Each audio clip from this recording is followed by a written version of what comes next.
বিসমিল্লাহির রহমানির রহিম। বুখারী শরীফের শেষ হাদিস, সাকিলাতান ফিল মিজান সুবহানাল্লাহি ওয়া বিহামদিহি সুবহানাল্লাহিল আযীম। এই দুইটা বাক্য এত ভারী, এই দুইটা বাক্যকে এক পাল্লা তুলে দিলে আর গোটা পৃথিবী সবকিছু আরেক পাল্লা তুলে দিলে এই বাক্যের ভার, এই বাক্যের পাল্লাটা বেশ ভারী হয়ে গেল। সুবহানাল্লাহ।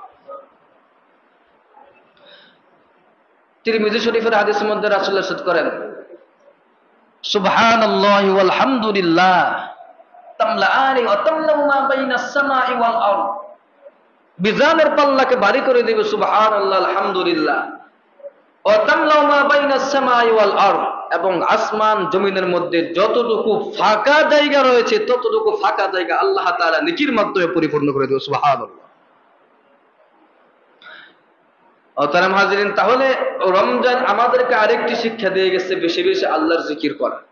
এই রমজানের মধ্যে আমরা 29 রাকাত নামাজ আদায় করছি, কতবার বলছি সুবহানাল্লাহ, কতবার বলছি সুবহান রাব্বিয়াল আলা। এটা আল্লাহর জিকির না?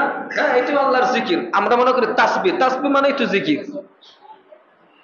রমজানের মধ্যে যতটুকু জিকির করছি, রমজানের বাহিরের থেকে যেন আমাদের কম না হয়।